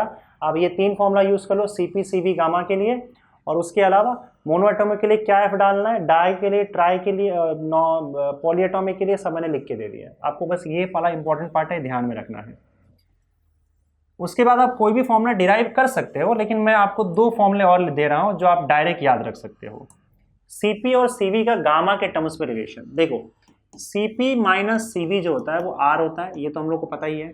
अच्छा उसके अलावा यहाँ पे आप देखोगे, ये रहने दो, Cp को गामा के टर्म्स में कई बार पूछ लेते हैं और Cv को गामा के टर्म्स में कई बार पूछ लेते हैं। तो आप ये कैसे करोगे, देखो गामा हमें पता है 1 + 2/F होता है, 1 + 2/F होता है, और Cv का वैल्यू हमें पता है कि F/2R होता है। तो आप क्या करो, यहाँ से आप देखोगे तो 2/F का वैल्यू क्या आ जाएगा, 2/F का वैल्यू गामा -1 होगा, तो f/2 गामा माइनस 1 है, सॉरी 2/f गामा माइनस 1 है, उल्टा कर दोगे तो f/2 1 गामा माइनस 1 हो जाएगा, तो ये हो जाएगा 1 गामा माइनस 1 इंटू आर या फिर r गामा माइनस 1। तो ये एक रिलेशन, CV का रिलेशन गामा के टर्म्स में। अगर याद नहीं है तो आप डिराइव कर सकते हो इस तरीके से, अगर ये याद रखोगे तो टाइम बच जाएगा आपका। उसी तरह से अगर CP minus CV is equal to R करो और यहाँ पे CV का वैल्यू सब्स्टिट्यूट करो तो आपको CV का वैल्यू मिल जाएगा gamma r upon gamma minus 1। तो CP और CV का रिलेशन सीधा गामा के टर्म्स में आपको यहाँ पे दे के रखा हुआ है। और उसके अलावा आई एम नॉट श्योर कि आगे क्या क्वेश्चन मिक्सचर वाला क्वेश्चन पूछ रहे हैं कि नहीं पूछ रहे हैं, मुझे नहीं पता, पर मैं आपको फॉर्मूला लिख के दे रहा हूँ, अगर पूछेगा तो देख लेंगे। अगर मान लो gases are mixed, gases are mixed, ये बेसिकली नीट वगैरह में पूछते हैं, पर कोई गारंटी नहीं, क्या पता कभी भी उनका मूड घूमे और नीट से कोई क्वेश्चन, JEE से कोई क्वेश्चन उठा के डाल दें, तो ये वाला फॉर्मूला पे नोट डाउन करके रखना। अगर 2 या 2 से ज़्यादा गैसेस को मिक्स कर दिया तब आप क्या करोगे, तब आप देखो आप CP का जो वैल्यू है पूरे गैस के मिक्सचर का, CP का वैल्यू वो कैसे निकलेगा, जो भी गैसेस है उसका आप नंबर ऑफ मोल्स और CP का वैल्यू मल्टीप्लाई कर दो। पहले गैस का N1CP1, दूसरे गैस का N2CP2 एंड सो ऑन, जितने भी गैसेस मिक्स किए रहेंगे आप सबका ये वैल्यूज ऐड करते जाओ और उसके बाद फिर क्या करो, सबके नंबर ऑफ मोल्स ऐड कर दो और डिवाइड कर दो। ठीक है, ये फॉर्मूला हो गया पूरे गैस के CP का। पूरे गैस के CV का फॉर्मूला क्या आ जाएगा, N1CV1 plus N2CV2 plus N3CV3 dot dot dot upon N1 plus N2 plus N3, ऐसे चलता रहेगा। कि जितने भी गैसेस यहाँ पे, 3 गैसेस है तो 3 टर्म्स आ जाएगा, 4 गैसेस है तो 4 टर्म्स आ जाएगा, ऐसे CP mixture upon CV mixture. और पूरे मिक्सचर ऑफ गैसेस का अगर गामा निकालना रहा तो सिंपल बात है, CP mixture divided by CV mixture कर लो। इन दोनों को अगर आप डिवाइड करोगे तो देखो नीचे वाला पार्ट हट जाएगा, तो ये हो जाएगा N1CP1 plus N2CP2 plus dot dot dot upon N1CV1 plus N2CV2 plus, ठीक है।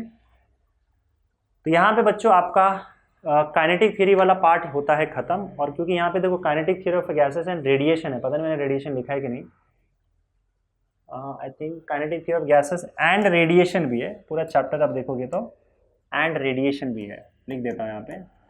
तो अब काइनेटिक थ्योरी ऑफ गैसेस वाला पार्ट यहीं तक था, इसके बाद जो कुछ भी रहेगा वो रेडिएशन वाला हिस्सा है। तो अब हम लोग रेडिएशन चालू करने जा रहे हैं, ठीक है।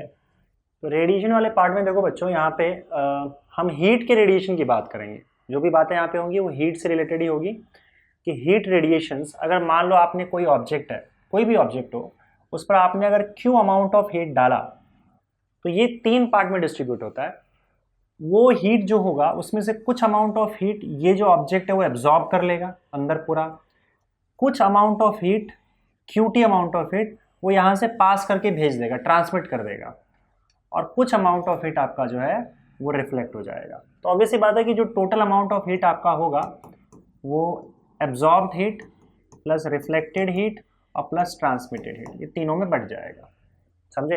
अब यहाँ पे हम 3 चीज़ डिफाइन करते हैं, आप देखोगे तो coefficient of absorption, coefficient of absorption को ये एब्जॉर्प्टिव पावर या एब्जॉर्प्टिविटी बोलते हैं। वो कैसे डिफाइन किया जाता है, amount of heat absorbed divided by amount of heat incident. जो हीट हम यहाँ पे डाल रहे हैं उसको इंसिडेंट हीट बोलते हैं। तो एब्जॉर्ब्ड और इंसिडेंट हीट का रेशियो उसको A बोला जाता है, कोएफिशिएंट ऑफ एब्जॉर्प्शन। रिफ्लेक्टेड और इंसिडेंट हीट का जो रेशियो होता है उसको हम लोग कोएफिशिएंट ऑफ रिफ्लेक्शन या रिफ्लेक्टेंस बोलते हैं। और जो हीट ट्रांसफर हो चुका है यहाँ से लेकर यहाँ तक बाहर, ट्रांसमिटेड हीट अपॉन Q जो होगा वो आपका कोएफिशिएंट ऑफ ट्रांसमिशन या फिर ट्रांसमिटेंस कहा जाता है, ठीक है। ये रेशियो है तीनों। अब यहाँ आप साफ से देखोगे, साफ साफ कि अगर इस पूरे इक्वेशन को Q से डिवाइड कर दो आप, Q से, तो Q बाई Q यहाँ पे 1 हो जाएगा, यहाँ पे ये हो जाएगा 1, और ये QA बाई Q A हो जाएगा, QR बाई Q R हो जाएगा, और QT बाई Q आपका TR हो जाएगा। तो तीनों मिला के आपका 1 हो रहा है। तो इक्वेशन आपका क्या बन जा रहा है, A plus R plus T, दोनों तीनों का कोएफिशिएंट जो है इक्वल टू 1 हो रहा है। तो ये आपका फॉर्मूला बन गया, ठीक है। अब देखो, अगर मान लो कोई ऑब्जेक्ट या सब्सटेंस अथर्मिनस है, तो अथर्मिनस मतलब वो हीट पास नहीं होने देगा, ठीक है। अथर्मिनस मतलब हीट कैन नॉट पास, और अगर हीट पास नहीं हो रहा है उससे तो उसको, इसका मतलब क्या, उसका टी आर का वैल्यू 0 है। जब हीट पास ही नहीं हो रहा है तो क्यू टी का वैल्यू 0 हो जाएगा, और अगर क्यू टी का वैल्यू 0 हो जाएगा तो टी आर का वैल्यू भी 0 हो जाएगा।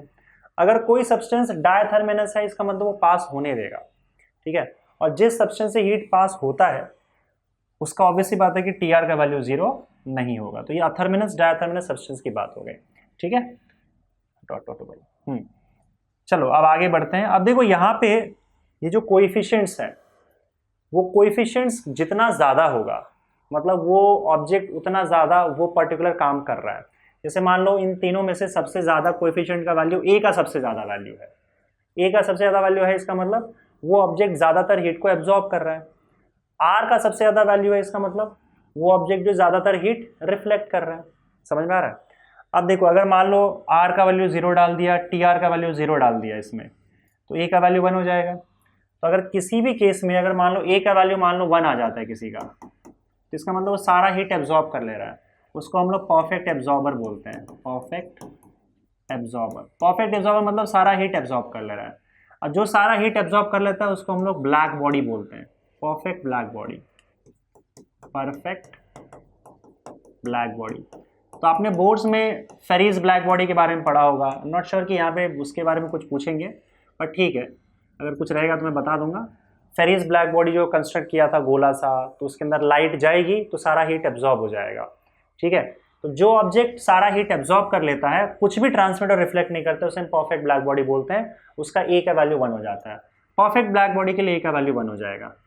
कोएफिशिएंट ऑफ रिफ्लेक्शन, अगर मान लो जैसे मिरर है या कोई भी एक ऐसा ऑब्जेक्ट है जो ना तो ट्रांसमिट करता है हीट और ना ही एब्जॉर्ब करने देता है, पूरा हीट आया और रिफ्लेक्ट कर देता है, जैसे मोस्ट ऑफ द मिरर ऐसा काम करते हैं, तो ऐसे केस में आपका आर का वैल्यू 1 हो जाएगा, क्योंकि ना तो ट्रांसमिट कर रहा है ना ही एब्जॉर्ब कर रहा है, तो टी आर और ये दोनों एक 0-0 हो जाएंगे।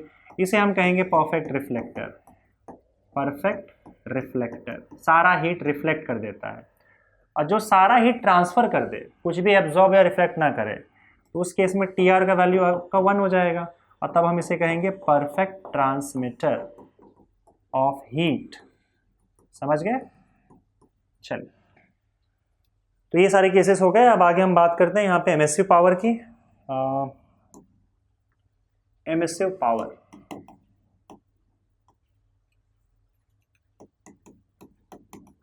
एमिसिव पावर या फिर radiant power. Radiant power, emissive power को ही रेडिएंट पावर बोलते हैं। अच्छा, एमिसिव पावर जो होता है उसको मैं आर से रिप्रेजेंट करते हैं, या रेडिएंट पावर को आर से रिप्रेजेंट करते हैं। इसका फॉर्मूला होता है अमाउंट ऑफ हीट रेडिएटेड पर unit area per unit time.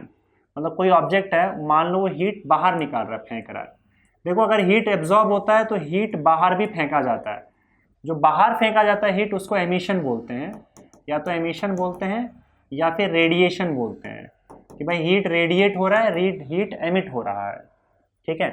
तो मान लो अगर सपोज करो ये जो एक छोटा सा हिस्सा है यहाँ पे, और ये आपका इसका एरिया अगर 1 है, एरिया 1 मीटर स्क्वायर है, तो अगर 1 मीटर स्क्वायर का एरिया मैं पकड़ के चलूँ, 1 सेकेंड में इससे जितना हीट बाहर निकलेगा वही आपका एमिसिव पावर हो जाएगा या फिर रेडिएंट पावर हो जाएगा। मतलब amount of heat emitted per unit area per unit time. किसी भी ऑब्जेक्ट के, देखो सारे हीट बाहर निकल रहे हैं हर जगह से, 1 मीटर स्क्वायर एरिया से 1 सेकेंड में जितना हीट बाहर निकला उसे हम बोलेंगे एमिसिव पावर या फिर radiant power of the object. समझे? तो ये कैसे निकालोगे? पूरा सरफेस का एरिया निकाल लो, और मान लो 10 सेकेंड के लिए मैं वेट करता हूँ, तो आप क्या करोगे, जो भी हीट 10 सेकेंड के लिए इसमें से बाहर निकल रहा है पूरे एरिया में से, तो उस हीट को पूरे एरिया से डिवाइड कर दो और टाइम से डिवाइड कर दो, तो आपको आर का वैल्यू मिल जाएगा। R is equal to Q/80, amount of heat radiated या amount of heat emitted per unit area per unit time. समझ गए? अच्छा, यही अगर ब्लैक बॉडी के लिए करोगे तो ब्लैक बॉडी के लिए भी सेम फॉर्मूला होगा। और याद रखना कि ब्लैक बॉडी जो है वो बहुत ही अच्छा एमिटर होता है। तो यहाँ पे एक बात ध्यान देना, a good absorber is a good emitter. क्योंकि देखो आप हीट एब्जॉर्ब ही नहीं करेगा अगर कोई ऑब्जेक्ट, तो एमिट भी नहीं कर पाएगा। तो a good absorber is a good emitter. तो क्योंकि ब्लैक बॉडी सारा का सारा हीट एब्जॉर्ब कर लेता है, तो वो सारा का सारा एमिट भी कर सकता है, क्योंकि बहुत अच्छा एब्जॉर्बर है ब्लैक बॉडी, तो ब्लैक बॉडी बहुत अच्छा एमिटर भी होता है। तो ब्लैक बॉडी का एमिसिव पावर बहुत ज़्यादा होता है, बहुत ज़्यादा एमिट करता है वो हीट, क्योंकि बहुत ज़्यादा एब्जॉर्ब भी करता है वो। ठीक है, यहीं पे अच्छा ब्लैक बॉडी का जो एमिसिव पावर होता है उसको हम RB से रिप्रेजेंट करते हैं। एमिसिव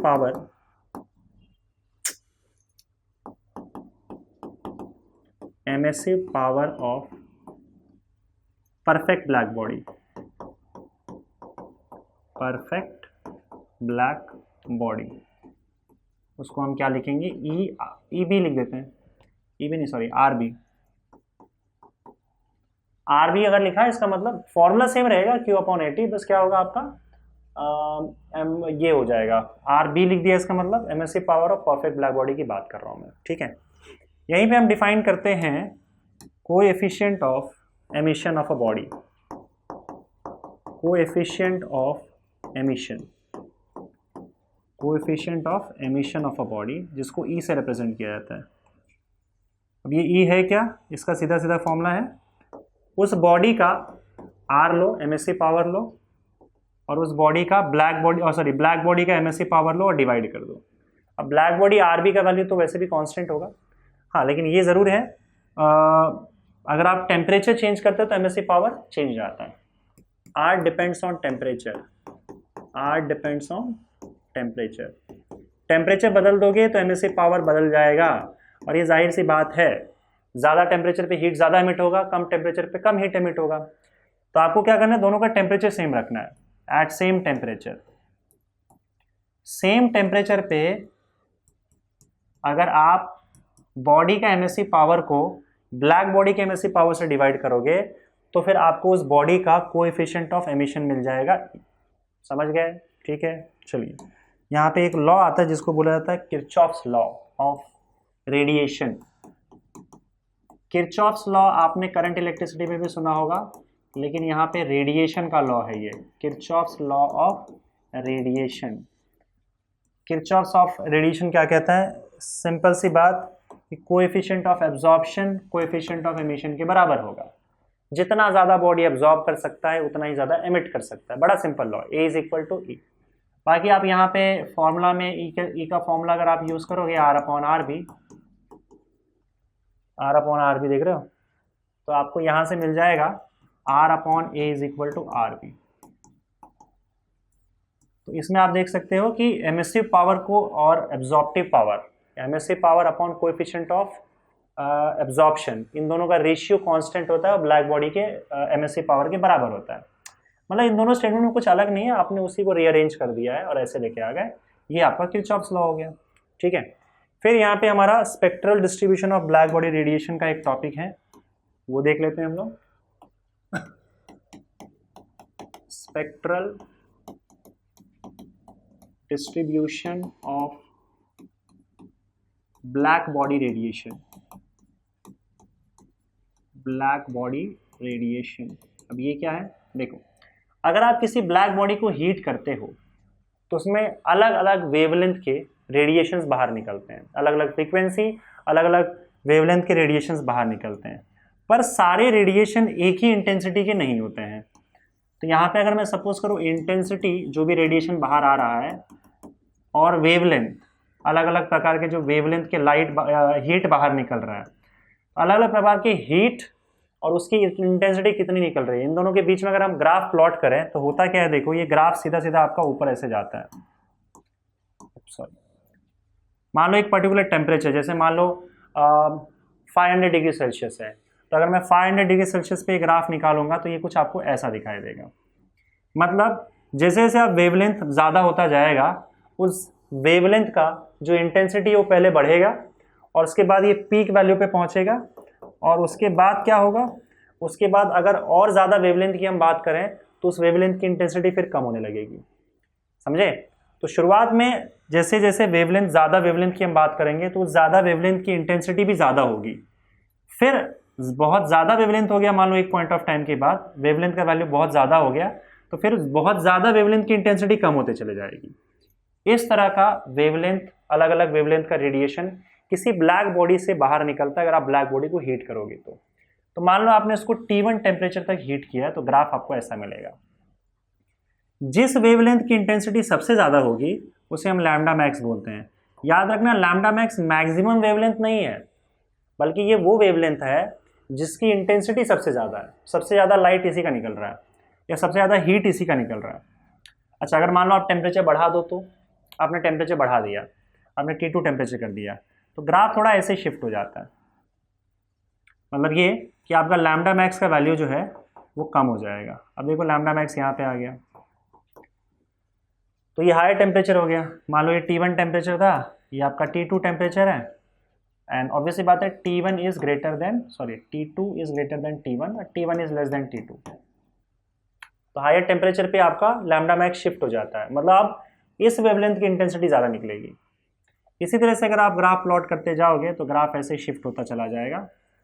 ठीक है, ये T2 हो गया, ये आपका T3 हो गया, ये आपका T4 हो गया। ठीक है, T1 is less than T2, less than T3, less than T4।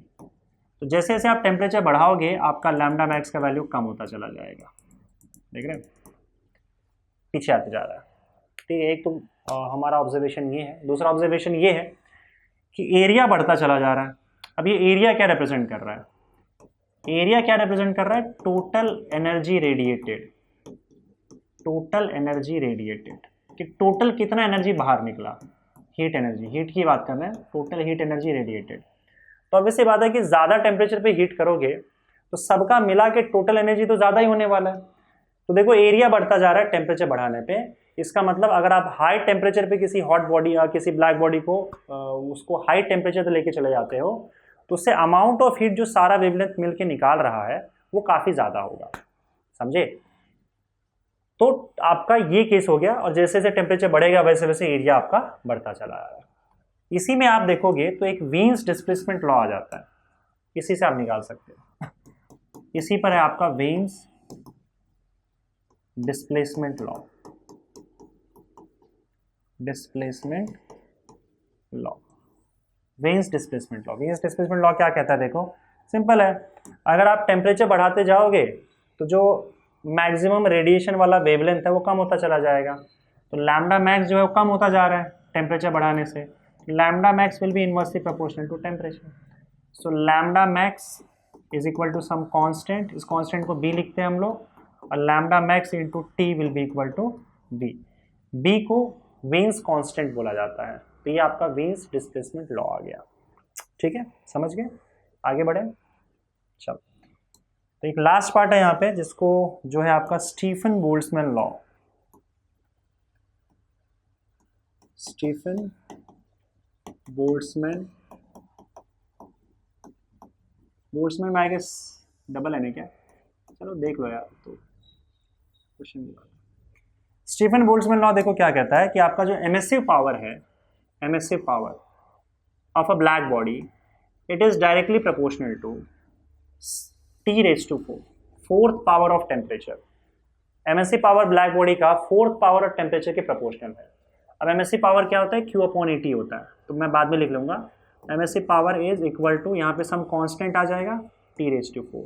ये आपका आ गया स्टीफन बोल्ट्जमैन लॉ। मतलब टेम्परेचर के फोर्थ पावर पे एमएससी पावर डिपेंड करेगा। इन शॉर्ट, टेम्परेचर जितना ज़्यादा होगा एमएससी पावर भी उतना ही ज़्यादा होगा। तो ये हम पहले भी बात कर चुके थे। तो वैसे ये स्टीफन ने कहा था, स्टीफन बोल्ट्जमैन लॉ कहता है कि बॉडी का टेम्परेचर जितना ज़्यादा होगा वो उतना ही ज़्यादा हीट एमिट करेगा, उसका एमएससी पावर उतना ही ज़्यादा होगा। तो ये तो सिर्फ ब्लैक बॉडी के लिए था बच्चों, black body, perfect black body के लिए, परफेक्ट ब्लैक बॉडी। और याद रखना आरबी का वैल्यू जो होता है वो Q/AT होता है। एमएससी पावर का फॉर्मूला देखा था ना, amount of heat emitted per unit area per unit time. अच्छा, for ordinary body, ordinary body के लिए क्या होगा? तो ऑर्डिनरी बॉडी के लिए आप याद रखो कि यहाँ पे हम क्या कर सकते हैं, यहाँ पे आप ई का वैल्यू मल्टीप्लाई कर दो, क्योंकि देखो ई का फॉर्मूला होता है R/RB। तो R इज इक्वल टू क्या हो जाएगा? RB इंटू ई।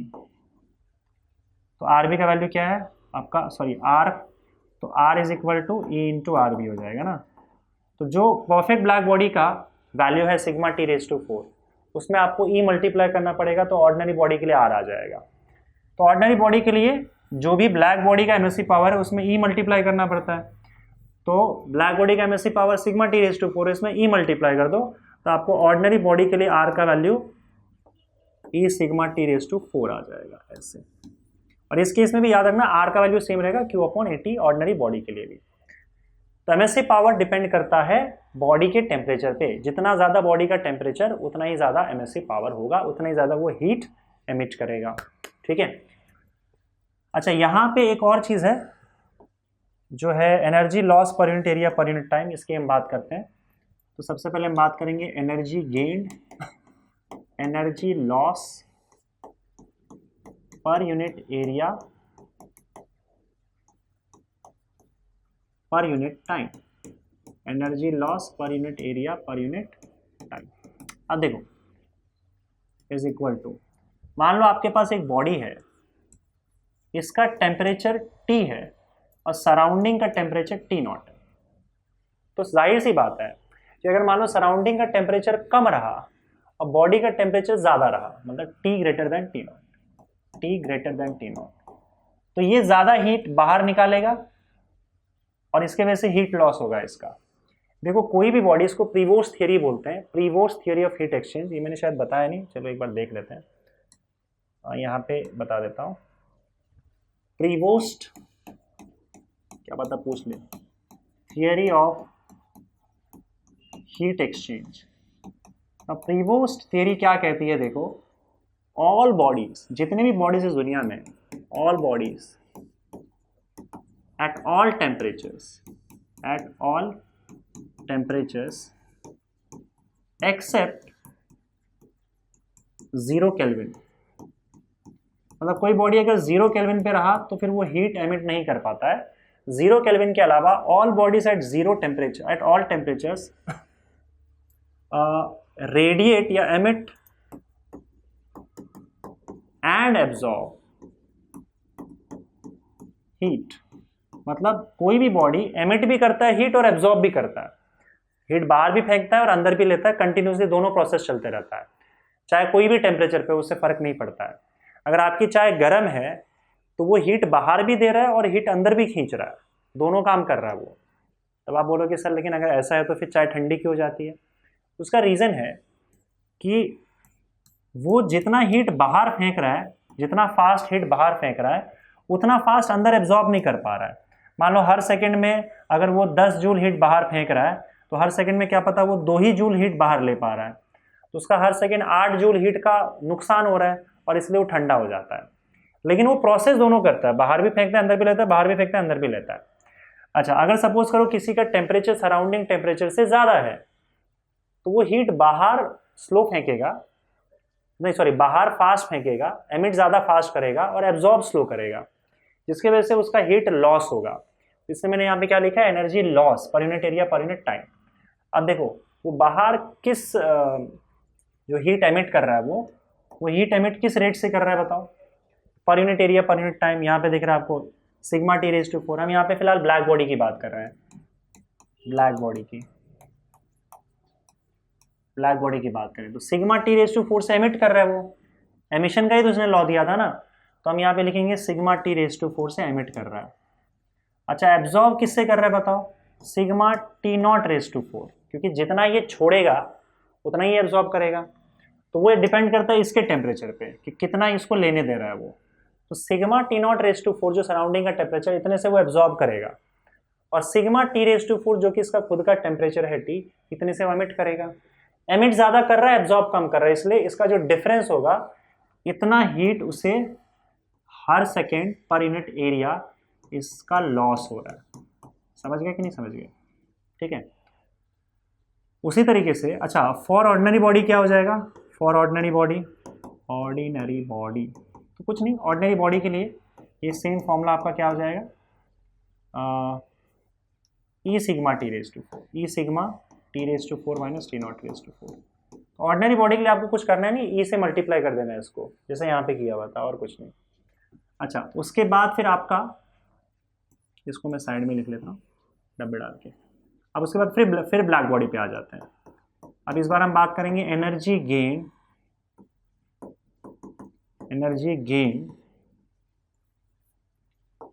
पर unit area per unit time, energy gain per unit area per unit time. Will be equal to, इस बार एनर्जी गेन कब होगा बताओ?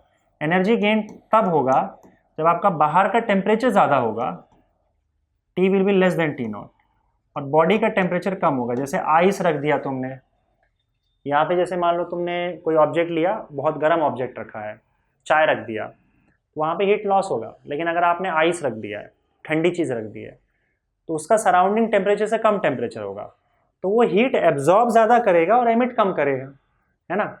एब्जॉर्ब ज़्यादा करेगा, एमिट कम करेगा। तो एब्जॉर्ब कितना करेगा वो डिपेंड करता है सराउंडिंग टेम्परेचर पे, sigma T naught raise to 4। और एमिट क्या करेगा? एमिट कर रहा है सिग्मा टी रेज टू 4, उसके खुद के टेम्परेचर पे डिपेंड कर रहा है। इन दोनों में जो डिफरेंस होगा इतना, वो जो है उसका हीट वो लॉस हो रहा है, सॉरी गेन हो रहा है, क्योंकि वो एब्जॉर्ब ज़्यादा कर रहा है और एमिट कम कर रहा है। तो जो डिफरेंस आ रहा है उतना हीट उसको गेन कर रहा है, उतना हीट उसे मिल रहा है, उतनी एनर्जी उसको मिल रही है। समझ गए? तो that will be sigma T naught raise to 4 T raise to 4। Again for ordinary body आप ई से मल्टीप्लाई कर दो। ऑर्डिनरी बॉडी के लिए फॉर्मूला क्या बन जाएगा? E sigma T naught raise to 4 minus T raise to 4। समझ गए? तो भाई आपका सिनॉप्सिस बच्चों यहाँ पे होता है ख़त्म, और उसके बाद हम लोग एमसीक्यूज जो है वो अगली वीडियो से स्टार्ट करेंगे। ठीक है, थैंक यू।